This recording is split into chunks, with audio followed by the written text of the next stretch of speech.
அதுக்கு இடையில 75,000 இப்போ எனக்கு உடம்பு தேர்வு வாங்கியிருக்கேன். ஜனதா மகாட்டி சேர்த்துட்டு உருமா, முத்தனர் சட்டை உருமா, நாகு வீட்டுக்கு சேர்த்தாலும் உருமா, ஈழாவை சேர்த்துட்டு உருமா, சித்திரை சடங்கு வச்சுட்டு அதுக்கு டைம் மாற்றம்.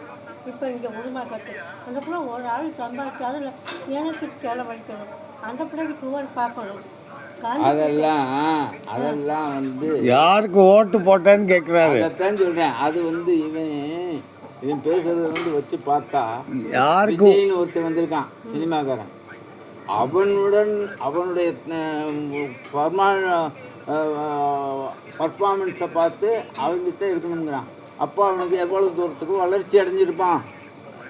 அவன் நேற்று பிறந்த பையன், அவன் என்னைக்கு எங்கே போய் வேலை செஞ்சான், எங்கே கூத்தாடினா. சொந்தக்கார வாங்கி ஓட்டியா நீ ஒரு உலகி தாயாகிட்ட. இது சொல்றதெல்லாம் நல்லதா கெட்டதா? நீ வச்ச அது கரெக்டு. குடும்பம் ஓட்டு யாருக்கு போட்டேன்னு கேட்குறாரு. ஓட்டு யாருக்கு போட்டேன்னு கேட்குறாரு. யாருக்கு போட்டா திண்டுக்கல்ல? யாருக்கு போட சொல்கிறேன்? நானா விஜய்க்கு போடணும். இல்ல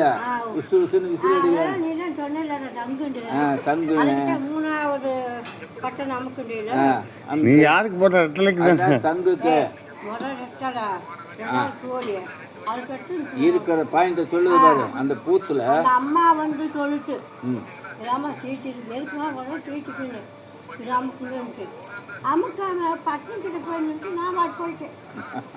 அங்க அது ஆனாயி போலிங்க ஆனா சவுண்டு கொடுக்கும். அப்புறம் வாங்கணும் அந்த அமுக்கி சவுண்டு கொடுக்கணும்னா நல்ல அமுக்குன்னு சொல்லுவாங்க. இங்க வந்து எட்டி பார்க்க கூடாது.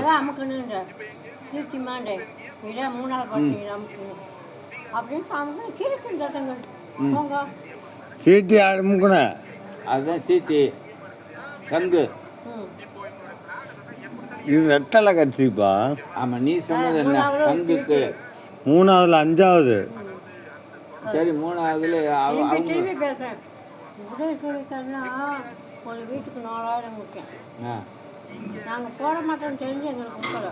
ஆமாம். ஆனால் ரெட்டாள கட்சிக்கார 3,000 கூப்பிட்டு கொடுத்தேன். 9,000 ரூபா. நான் சொல்றது ஓட்டு கேட்டு வா நம்ம வீட்டுக்கு. எவனா துட்டு கொடுக்குறோம்னா அங்கேயே வெளியே கேட்லேயே நில்லு. அந்த மாதிரி ஆள் வரக்கூடாது. எவனும் வரமாட்டான் நம்ம வீட்டுக்கு. வந்து கேட்பான் போயிடு நோட்டீஸ் கொடுக்குறா கூடாது. போலீஸ் தூரம் போகுதுங்க.